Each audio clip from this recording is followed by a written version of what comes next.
Okay, welcome to ESL 51 Video Lecture 1, the one and only. What I want to talk about right now is classification.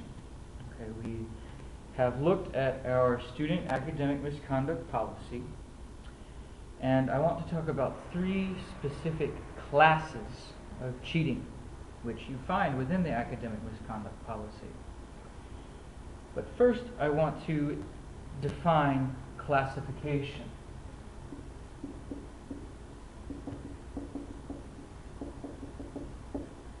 And specifically, I want to discuss how classification is different from logical division. We've talked about logical division already.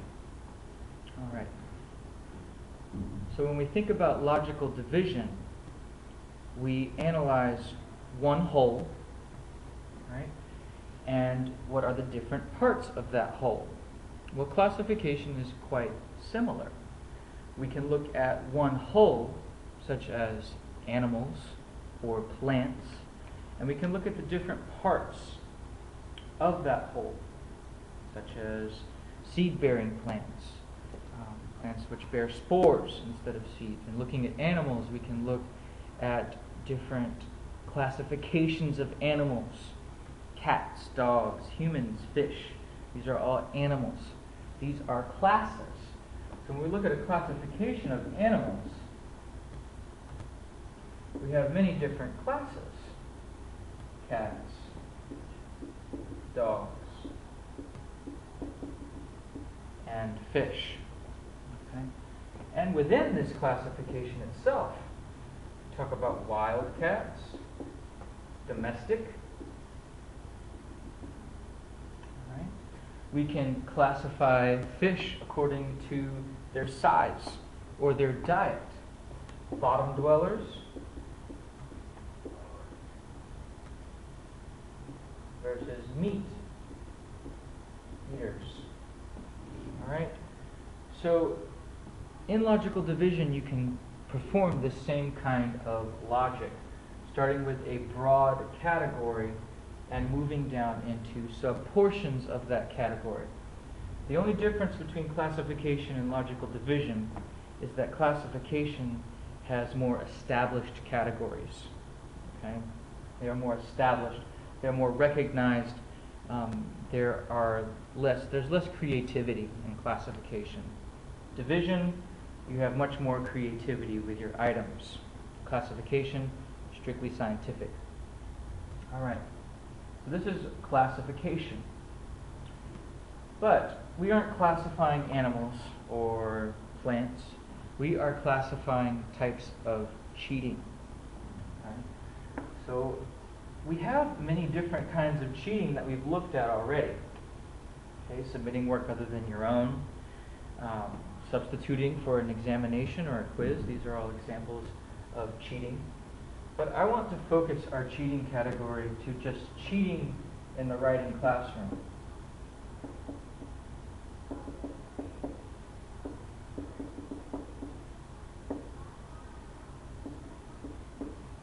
All right. And you notice that in all the types of cheating which you have available to you in the academic misconduct statement, that there are different classes of cheating based on what the ultimate goal for the assignment is. You have cheating in scientific classes, labs, multiple choice tests. Okay, this would be copying information from another source. Whereas cheating in the writing class is a little bit different. Okay. So we have 3 types of cheating in the writing class. All right. First, of course, is plagiarism. Okay. The second one is submission of work other than your own.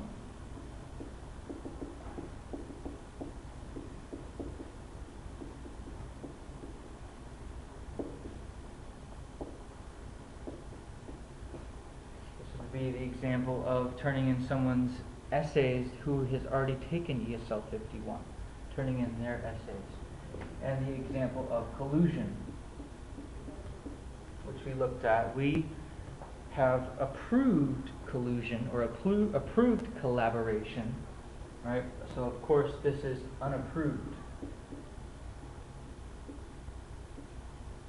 Unapproved collusion. All right. These are your three classes of cheating in the writing classroom. These are your three categories. All right. So we've made the connection between classification and broader concepts, and we've connected broader concepts to cheating just in the writing classroom. All right, so what does this mean for your writing assignment? Well, let's take a look. For this part of writing assignment 3, you are to write a classification paragraph. All right, a classification paragraph. You know the basic paragraph structure already. We'll be following the same paragraph structure that we've studied so far in class. First, you're going to want to begin with your topic sentence. All right. Topic sentences must be broad, of course. They must encompass all ideas contained within the paragraph.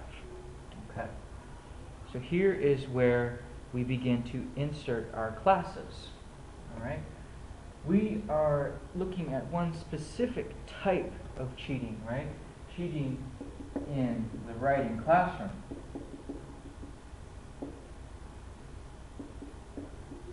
Cheating in the writing classroom. We are performing a classification, and we have three types. All right, this is broad.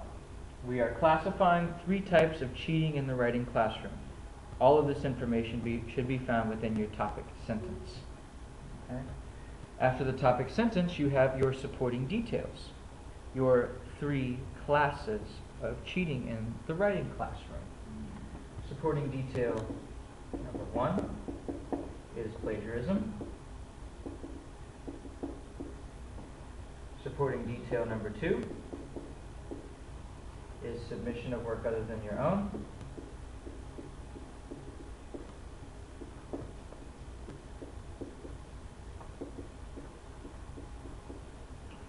And supporting detail number 3 is collusion. All right? These are the supporting details of your essay. Right?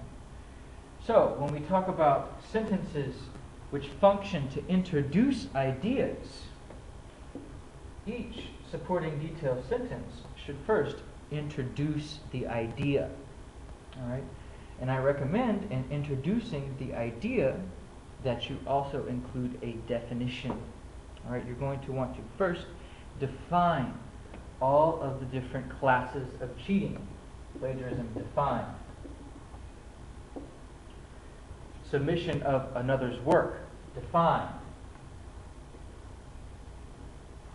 Collusion, defined. All right, you can use the dictionary for looking up these words. Just be sure that you state your source, that you indeed used a dictionary. Okay?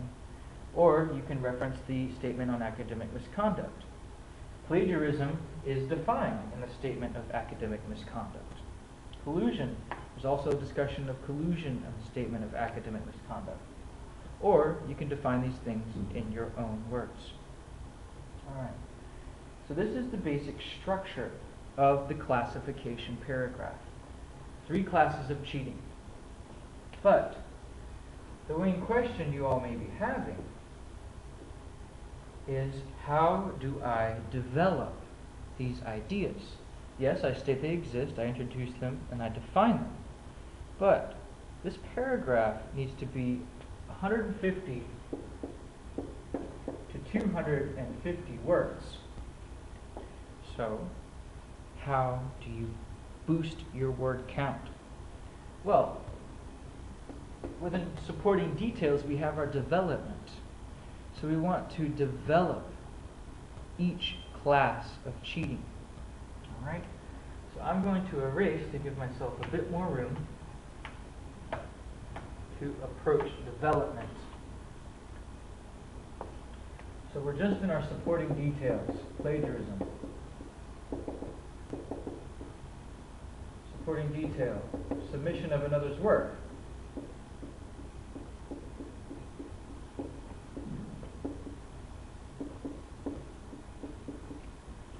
And supporting detail, collusion. All right. How do we develop?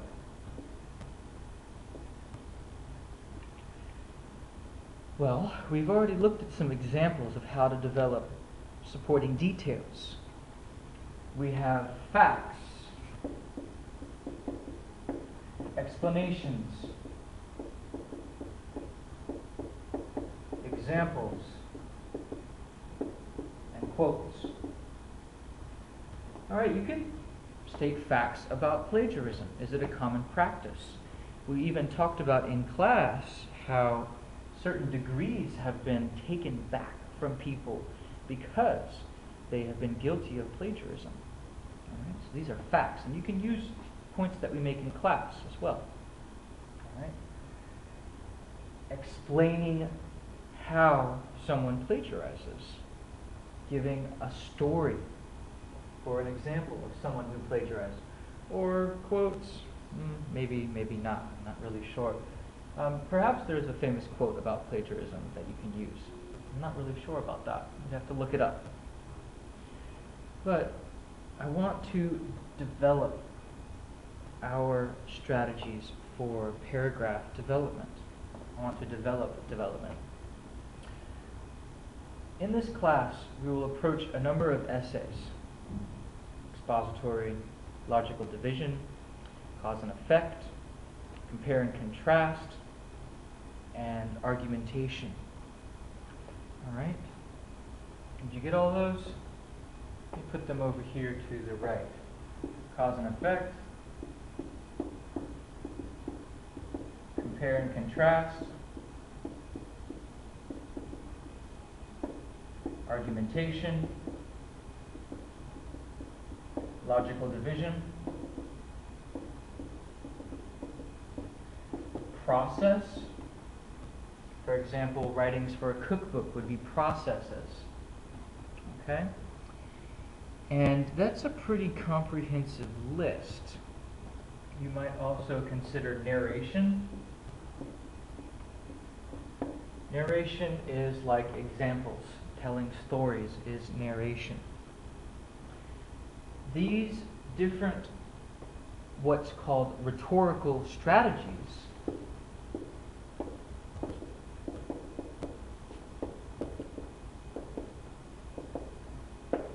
rhetorical strategies, we've only really talked about them as being useful for full essays. Well, you can also use these rhetorical strategies to develop supporting details. Okay? For example, in plagiarism itself, you could talk about the cause and the effect of plagiarism. The cause, why would someone cheat? The effect, what are the effects of cheating? And you have the effects published in your student handbook, so you have your effects already. You could compare and contrast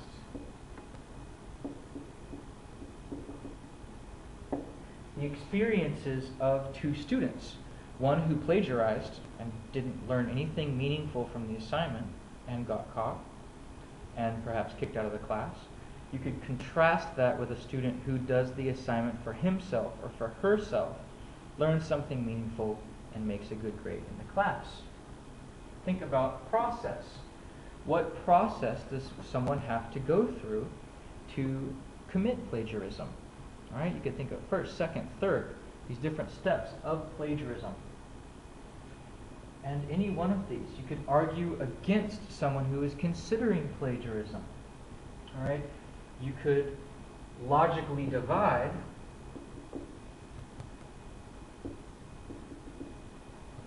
different types of submitting work other than your own. You can buy an essay offline. You can buy an essay from a former student. You could submit an essay from another class. Okay, these are divisions. These are logical divisions provide. These are logical divisions of the different types of submitting work other than your own. You could compare and contrast collusion, because remember, we have approved collusion in our class through peer review. You could compare and contrast collusion which is allowed, such as peer review, with collusion that is not allowed. Okay? And the main purpose of writing this paragraph is to prove to me that you understand the three main classes of cheating in the writing class alone. Okay, these are very important that you understand the different types of cheating in the writing class. Okay. We are dealing with classification. You need a topic sentence which states that you're classifying, introduces academic misconduct, and that states your three types. Okay? Followed by supporting details of the three types and development of those details according to one of the 10 different development strategies. All right? So for next class, I expect that everyone understands the writing assignment. Okay? I want to talk about these rhetorical strategies used for development specifically, and I encourage you all to begin drafting your essay if you have questions for me, because the essay will be due at the end of the week. Paragraph, rather. The paragraph, not the essay. So we have 150 to 250 words, and this is one part of writing assignment 3.